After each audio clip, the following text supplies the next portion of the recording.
México. Eric se ha dedicado a inversiones de capital de riesgo e inversiones ángel en empresas de salud y tecnología de la salud de alto impacto, particularmente en América Latina, donde forma parte de juntas directivas y de asesoría. Adelante.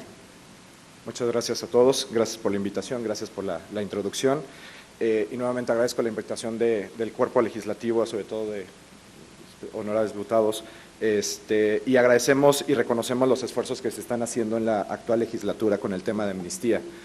¿Por qué vengo a hablar yo como representante del grupo de la industria de cannabis de amnistía? Varias razones. La primera es obviamente la más obvia, estamos hablando de una sustancia actualmente ilegal, que en este momento obviamente lo que conocen ustedes, lo que está pasando en la situación actual del país, que se está discutiendo justamente la legalización, que ya empezó desde años anteriores y que está íntimamente ligado. Les vengo a platicar un poco de cuál es la relación real entre el tema de la legislación y la regulación de una sustancia que no nada más en México, sino en todo el mundo se está abriendo las puertas en el tema de, primero, descriminalización, despenalización, obviamente legalización para uso medicinal y eventualmente para una legalización completa. La ley de amnistía propuesta, la que estamos discutiendo, tiene como principal objetivo atender a la población que se encuentra en centros de reclusión debido a contextos de marginación y pobreza. De esta forma, se está reconociendo el fondo social de los sectores de más alto impacto en el tema de residencia, en temas de delitos. En particular, hemos detectado que de los sectores más vulnerables, sobre todo en temas que completen a la ley de amnistía, que es en el tema de delitos contra la salud, la sustancia ilegal más comercializada, por así decirlo, en todo el mundo, no nada más en México, todo el mundo, es cannabis. Esta situación ha ido cambiando en los últimos años conforme se va abriendo la legislación en todos los países. La acción por la cual están siendo victimizados es por una política prohibicionista que ha venido desde mucho tiempo, de varias décadas atrás. Y están basadas solamente en medidas punitivas, de castigo, y que solamente están criminalizando a los sectores más vulnerables, sobre todo en temas de pobreza, y que los que tienen más dificultad en resolverlos. En general, nos estamos pronunciando en contra de las políticas punitivas y prohibicionistas para combatir el tráfico de drogas. Y en particular estamos proponiendo diversos frentes de despenalización de cannabis, ya que en las circunstancias actuales se condena, nuevamente como decía, a los sectores más vulnerables de la cadena de producción, sobre todo las mujeres, los campesinos y los distribuidores, pero también a los consumidores y usuarios de cannabis, ya sea con fines médicos o de uso adulto. De acuerdo con la iniciativa presentada que se está discutiendo en este momento en el Senado, en el 2012, 62% de la población reclusa en penitenciarias federales ha sido sentenciada por delitos contra la salud, eso ya se lo he estado platicando con los ponentes anteriores, de los cuales el 60% fue relacionado con temas de producción, transporte, comercio, suministro o posesión de sustancias ilícitas, entre las cuales cannabis es con la mayor residencia. Si bien es cierto que estos datos no se encuentran desagregados por tipo de sustancia, podemos inferir nuevamente que la mayoría se relacionan con cannabis, debido nuevamente que es la sustancia más común, la sustancia ilegal en este momento más común. Les voy a hablar un poquito de los grupos con más impacto sobre este tema. Uno ya lo están hablando los otros ponentes, que es el sector de las mujeres, el sector, les comentaba, de campesinos y simplemente el sector de los consumidores. En la década de los 80 empezó el colapsamiento financiero en temas de endeudamiento y agotamiento del modelo de sustitución de importaciones en el tema de producción agrícola. Desaparecieron organismos públicos, se privatizaron empresas públicas y empezó una transformación de productos agrícolas fuera del país. La falta de políticas públicas para atender esto fueron de los factores que propiciaron que durante la época de los 90 todo el campesinado optara por la producción ilícita de sustancias, entre ellas cannabis. Es difícil saber la cantidad precisa de personas que se encuentran recluidas por el cultivo de cannabis. Primero porque no tenemos un registro real, no existe, podemos inferir por datos estadísticos, pero no tenemos un registro catalogado por sustancias ilícitas de manera sustantiva. Sin embargo, tenemos varias estimaciones. Tenemos una estimación del 2010 que la cifra de campesinos dedicados a la producción de cultivos ilícitos es de 300,000, 2010. Sin embargo, los expertos nos surgen que este tipo de estadísticas las multipliquemos por más o menos 5, que es el del número de núcleo familiar que dependen estas familias de los campesinos. Entonces, podemos estar hablando que en el 2010 tenemos más o menos 1.5 millones de personas que dependen del cultivo ilícito para vivir, su sustancia.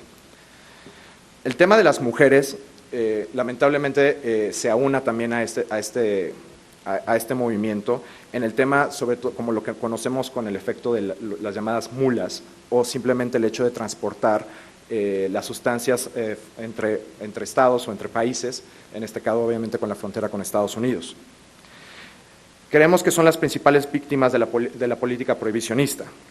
Cuando es una mujer capturada, sobre todo las mulas, generalmente es muy fácil reemplazarla, ya que hay reclutas que están buscando a este sector tan desproporcionadamente sin facultad de ser aseguradas o ser protegidas.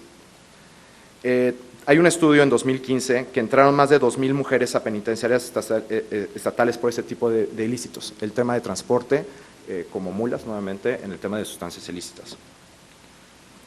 A nivel federal, los delitos de drogas, o sea, delitos contra la salud, son la primera causa de privación de la libertad de las mujeres.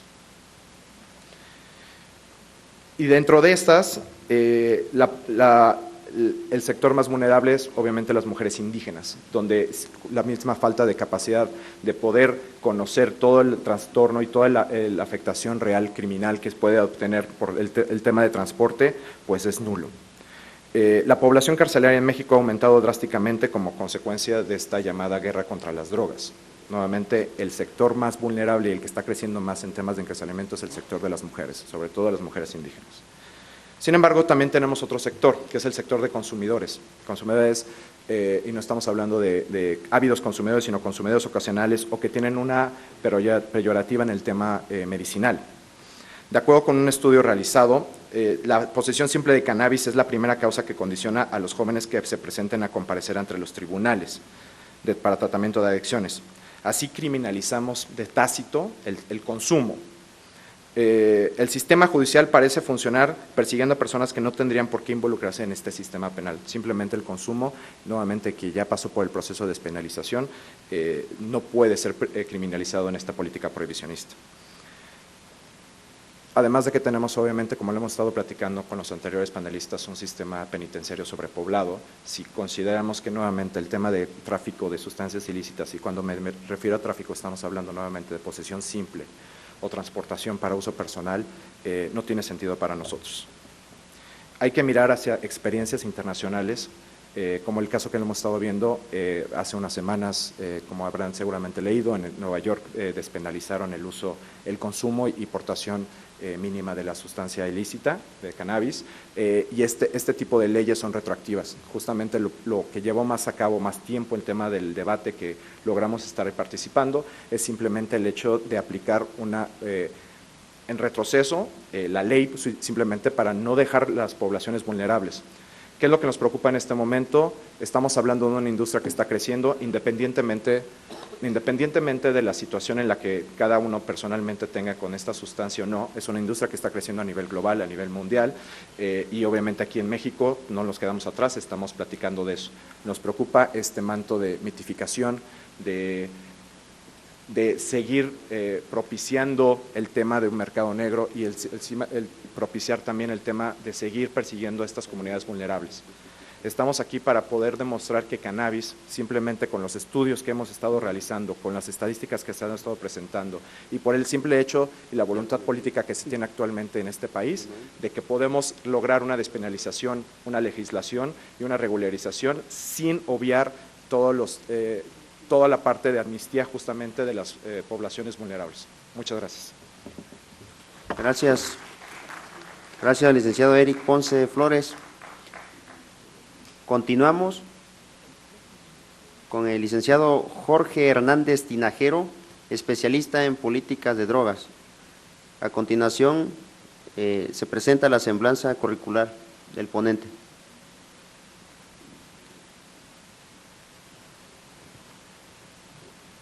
Licenciado Jorge Hernández Tinajero, politólogo e internacionalista de la FCPJC, IS UNAM. Comenzó a especializarse en temas de drogas a principios de los años 90 del siglo pasado. Ha sido activista por la regulación del cannabis, los derechos humanos y las políticas de reducción de riesgos y daños desde el principio del siglo XXI. Es socio fundador de la Asociación Mexicana de Estudios sobre Cannabis y fue presidente y director ejecutivo entre 2008 y 2013 del colectivo por una política integral hacia las drogas, AC. Adelante. Gracias. Gracias a las comisiones por la organización de este foro, a la diputada Marta Tagle por la invitación. Vengo a hablar, pues como se puede ver en mi presentación curricular, sobre el tema drogas y derecho penal. Básicamente lo que me interesa decir son los lineamientos generales de cómo se aplica el derecho penal en cuestiones de drogas en nuestro país y de qué manera afecta esto a grupos altamente vulnerables que no son, por lo general, importantes, digamos, dentro del mundo delictivo del tráfico de drogas.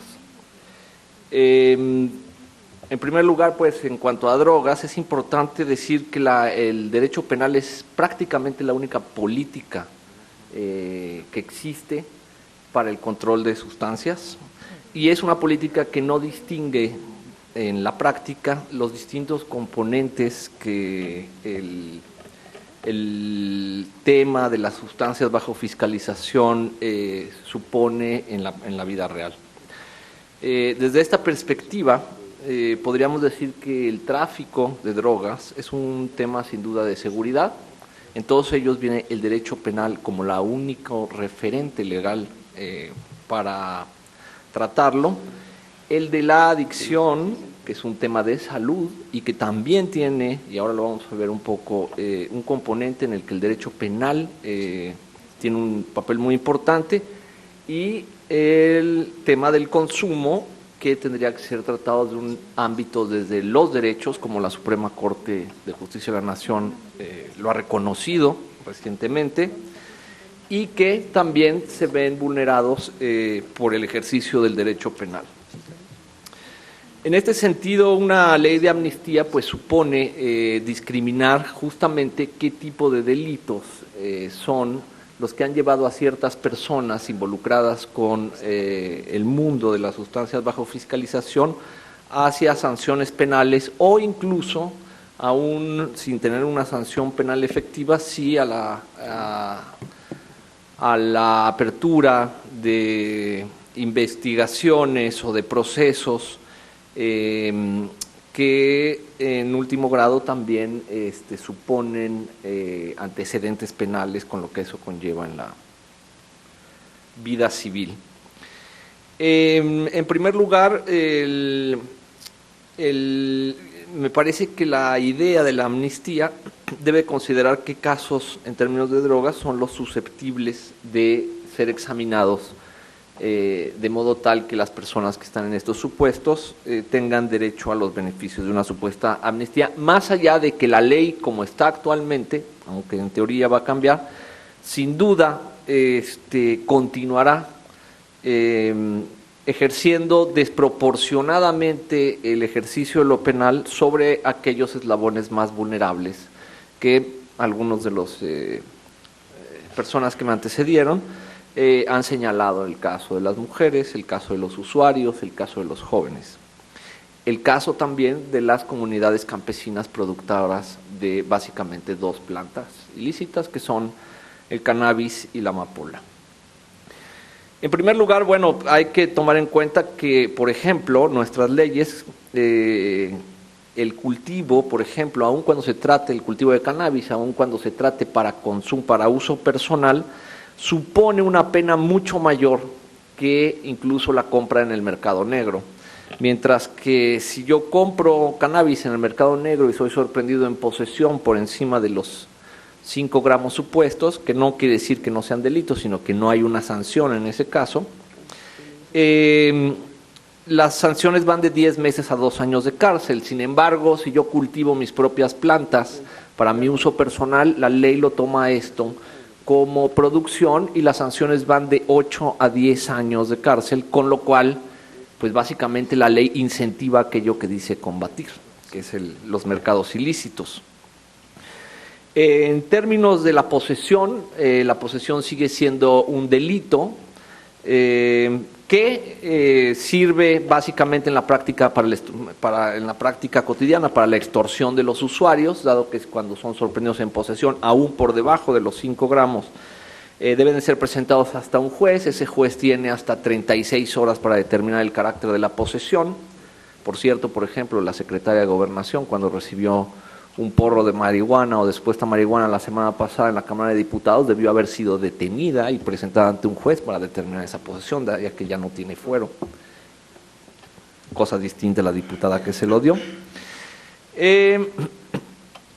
Y por lo tanto, bueno, la posesión de hecho, está vinculada a distintas partes del ejercicio de la sanción penal, que por ejemplo en términos de algunos estados del país se traduce en tratamiento obligatorio a través de los tribunales de drogas, que son perfectamente inconstitucionales por constituir un tribunal especializado en el que, por ejemplo, la posesión de una sustancia obliga a un usuario a someterse a un tratamiento al que no necesariamente está dispuesto bajo la amenaza de la sanción penal.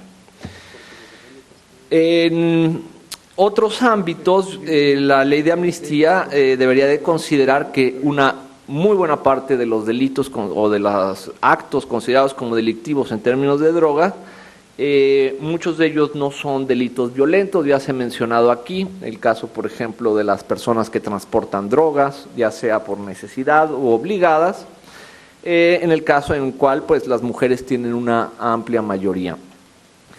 En general, yo creo que la ley debe de considerar que los delitos, muchos de estos delitos de drogas son delitos de mercado en el que no existen víctimas terceras. Generalmente, por ejemplo, cuando hay una transacción ilegal de un usuario que está comprando drogas, la víctima y el victimario se confunden, ambos pueden ser penalizados y no existe un tercero afectado. En este sentido, la ley actúa desproporcionadamente contra estas partes de la cadena y no existe en este delito en lo particular afectación a la propiedad o se considera un delito violento o con uso de armas. Obviamente, las condiciones de vulnerabilidad que suponen ser mula, el comercio al menudeo y sobre todo las comunidades campesinas que son productoras, pues son delitos que tendrían que cambiar y ser susceptibles de ser analizados por esta ley de amnistía. Básicamente lo que se puede decir es que más allá de que la ley de amnistía pueda beneficiar a estas personas, que me parece tienen derecho a ello por haber sido aplicada la ley de manera sumamente injusta sobre ellas, son los campesinos, aquellos productores, los que como comunidades más importantes son vulneradas constantemente y de los cuales hay muchos registros de la forma en que la ley penal se aplica sobre ellos. Sin embargo, si las leyes continúan considerando a las drogas de la manera en que lo hacen actualmente, pues lo que vamos a tener podrán salir algunos por la ley de la amnistía, pero continuarán entrando otros de manera indefinida al circuito penal. Por lo tanto, no es la ley de amnistía la única condición que podrá, digamos, dar un paliativo suficiente a lo que pretende nuevas iniciativas hacia la justicia social. Muchas gracias. Gracias. Bueno, toca el turno al licenciado Hugo Serafín Paz García, abogado postulante en